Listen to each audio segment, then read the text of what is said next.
Sans plus tarder, l'émission à livre ouvert. Et maintenant, que vais-je lire? Un rendez-vous proposé par le Cercle Hautbois de littérature jeunesse, le Caliche.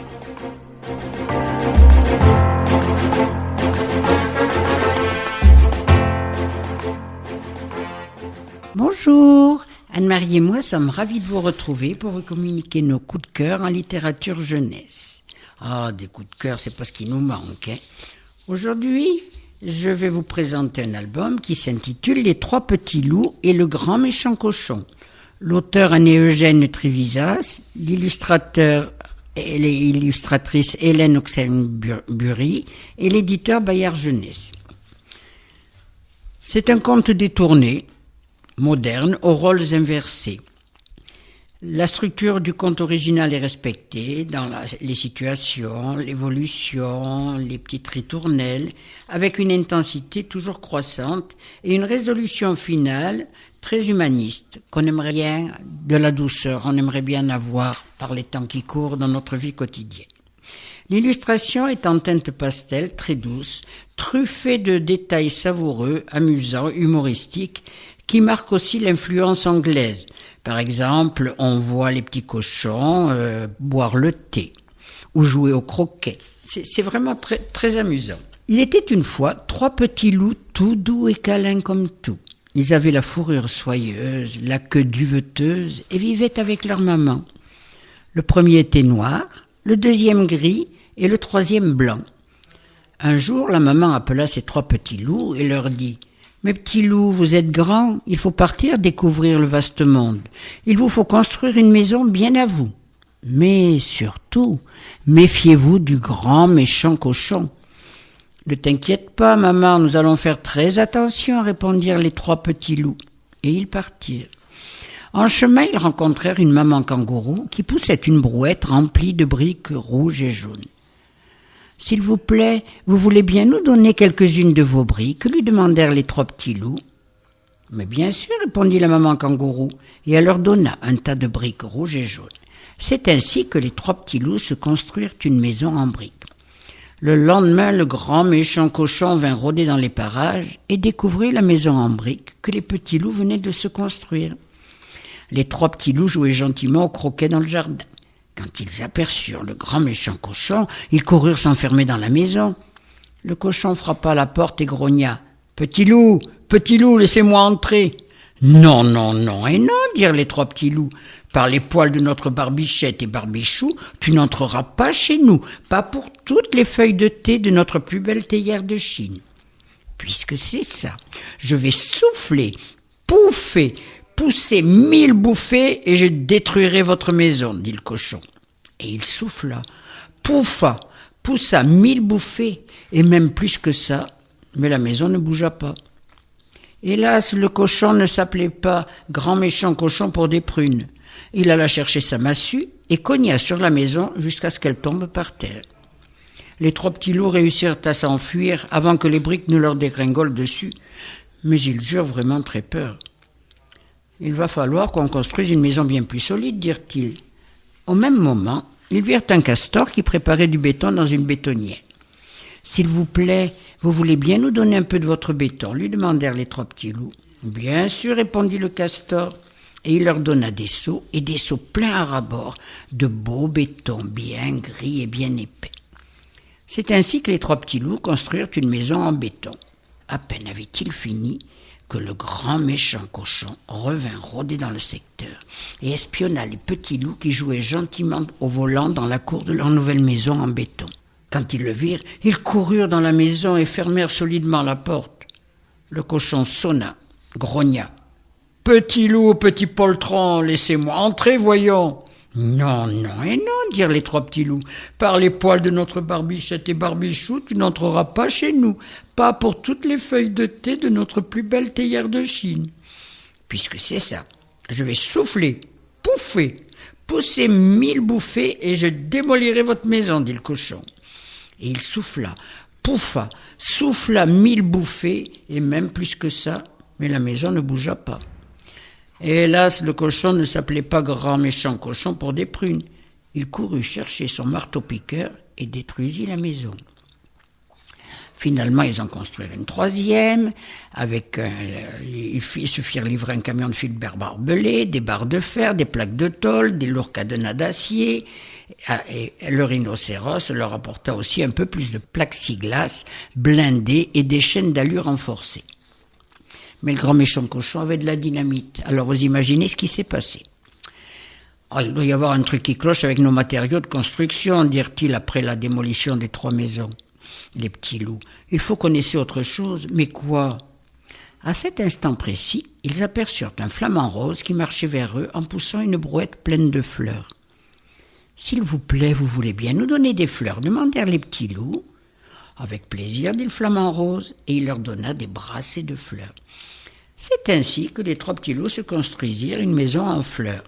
L'un des murs était en œillet, un autre en jonquille, un 3e en rose et un 4e en fleurs de cerisier.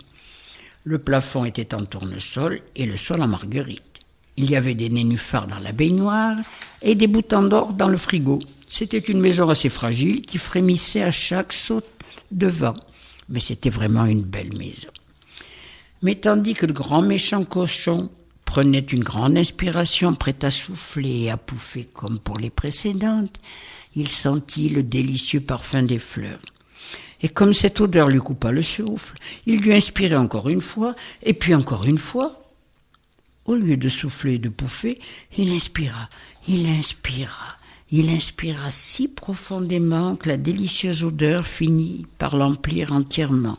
Son cœur déborda de tendresse, et il comprit à quel point il avait été horrible jusque-là. Autrement dit, il se transforma en grand gentil cochon. D'ailleurs, il se mit à chanter une chanson et à danser la tarentelle. Au début, les 3 petits loups l'observèrent avec méfiance. Ils pensaient que c'était un piège, mais ils réalisèrent bientôt que le cochon avait réellement changé. Alors, ils sortirent en courant de la maison, se présentèrent et commencèrent à jouer avec lui. Ils jouèrent d'abord au cochon pendu, puis à cochon où es-tu, et quand ils furent tous fatigués, ils l'invitèrent dans leur maison. Vous voyez, c'est adorable. Mais je crois qu'en ce moment, il nous en faudrait des tonnes et des tonnes de fleurs. Oui, et puis respirer à plein poumon pour que la douceur pénètre. Ouais.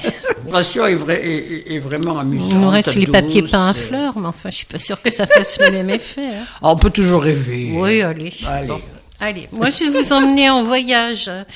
Le grand voyage de Fidji, de Tamsa Janu, chez Bayard Jeunesse. Fidji, c'est une petite fille qui a 9 ans et qui vit au Ghana avec sa grand-mère adoptive. Sa meilleure amie est Kwame, c'est une chèvre.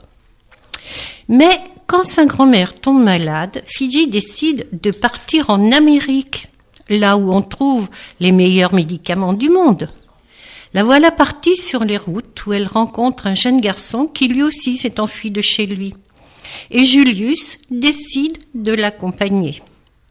C'est un beau roman qui se lit bien au rythme soutenu et qui nous entraîne à travers le Ghana. On y rencontre l'amitié des 2 jeunes enfants, certes, mais aussi beaucoup de générosité de ceux qui, tout au long de leur périple, les croisent. Donc c'est un roman optimiste, j'allais dire, plein des valeurs humaines. C'est très agréable à lire en plus. Mamie Ama était malade. D'après Adoua, elle risquait de mourir et on allait m'envoyer dans un orphelinat, vivre avec des enfants qui n'avaient personne pour les aimer. Je ne voulais pas aller à l'orphelinat, mais surtout, je ne voulais pas que Mamie Ama meure. C'est pendant que j'étais assise dans les toilettes que j'ai décidé de partir en Amérique. Je me suis blottie cette nuit-là contre ma grand-mère, mais je n'arrivais pas à dormir. « Tu es malade, Mamie Ama ?»« Mais non, ma petite, tais-toi et dors. »« Mais j'ai entendu, tu es tombée. »« Tais-toi, je te dis, si tu continues, tu auras droit au bâton. » Mamie Ama menace toujours de nous donner des coups de bâton, à mes cousines, à mon cousin et moi. Mais elle ne le fait jamais. Parfois, elle agite aussi sa grande canne pour effrayer les garnements du village. Mais comme ils ignorent qu'elle ne s'en servira pas, ils filent doux. Le lendemain, j'ai annoncé à mes camarades de classe que j'allais partir en Amérique. La plupart d'entre eux connaissaient aussi peu de choses que moi sur le vaste monde. Alors, ils n'ont rien pu me dire sur l'Amérique. À la place, ils m'ont donné des conseils de voyage. Félicia, dont je suis jalouse parce qu'elle a de longues tresses, m'a dit d'emporter une couverture bien chaude. Rodaline, un jouet pour me tenir compagnie, parce qu'il me faudrait très longtemps avant d'arriver en Amérique. Ridouane m'a dit de ne pas y aller du tout, parce que là-bas il y a de méchants robots qui parcourent les rues en tirant sur les gens noirs de peau, noirs comme nous. Ridouane aime bien inventer des histoires, alors je n'ai pas tenu compte de son avis. J'ai écouté plus sérieusement ce que m'a dit Osakefo, le plus riche de tous mes amis.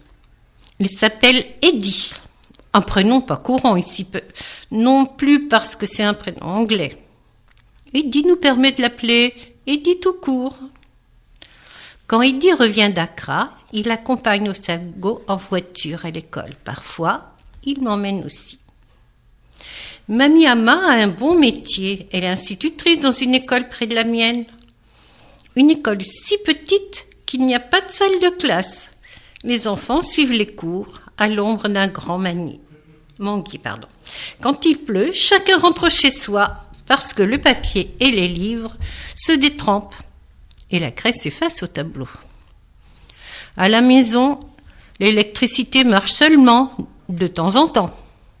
Nous n'avons pas l'eau courante, pas de frigo, pas de télévision. Mais c'est d'ailleurs le cas pour la majorité des gens du village. Mais on a toujours assez à manger.